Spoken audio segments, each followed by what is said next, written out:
Hey everybody, welcome back to another Diecast review. Today we are taking a look at Chase Elliott's 2022 Ally 400 race win from the Nashville Super Speedway.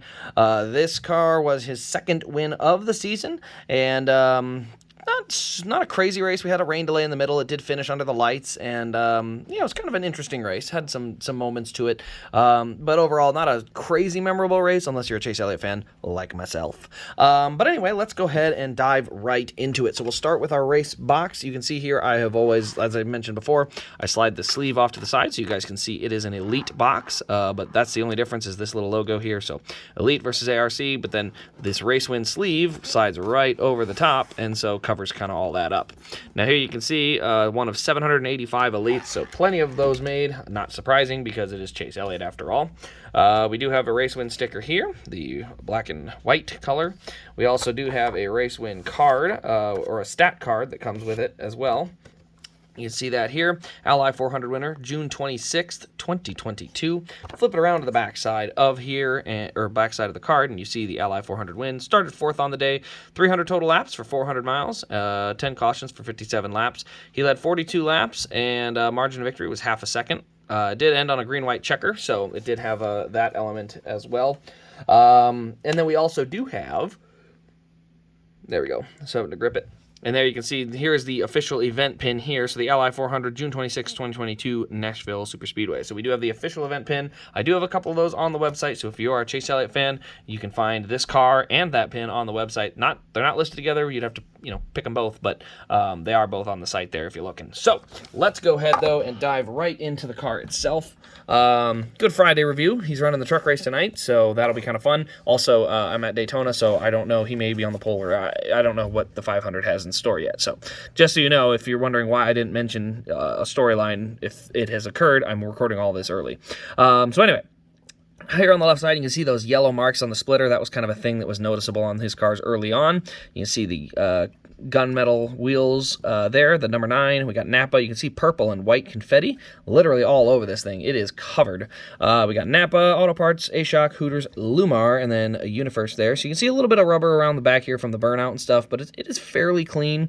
A lot of confetti. There is a ton of confetti. It's literally all over the window, all over the hood. The back window, it's even heavier. You can see, you can't even see the DIN number, so DIN's not visible here on the back. We got Napa Auto Parts on the deck lid. If you know, you can see it. You can see on the rear bumper, there's some confetti stuck there as well. You can see a little bit stuck to the corner panel, and you can see a little bit of that chalky stuff here on the wheels. I think it may be from going through the grass. It could be wrong.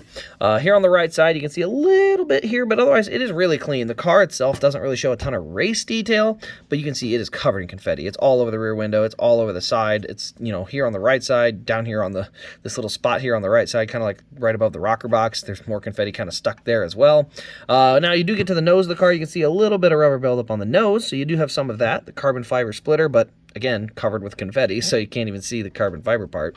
Here you can see Napa on the hood with the vents on each side, but then, of course, you see the confetti that is kind of covering up all of the rest of it. We do have the Chevy emblem and Elliott across the top. Tons of little tear-offs there as well. And like I said, more confetti. So you can see on the roof there, number 9, Napa Know-How. There's the roof flaps popping open and more confetti there.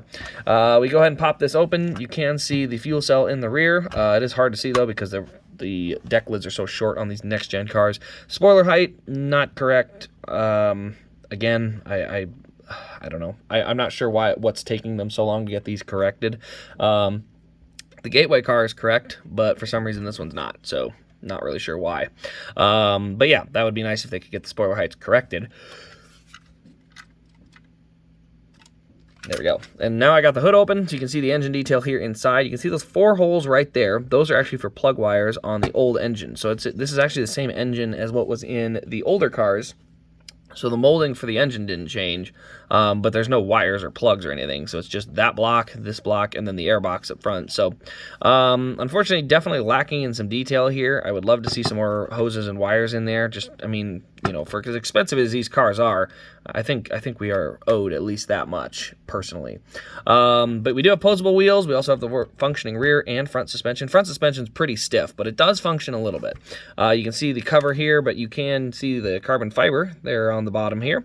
And then this whole cover does come off. off. 1, 2, 3, 4 screws, and you can pull that cover off and go look inside. You can see kind of back here, that's where the metal chassis part begins. So there are metal components underneath there, but you do have to do something to get to them. So, but overall, guys, that'll pretty much wrap up the review on this car. I do think the Dover is a better race win thus far this year.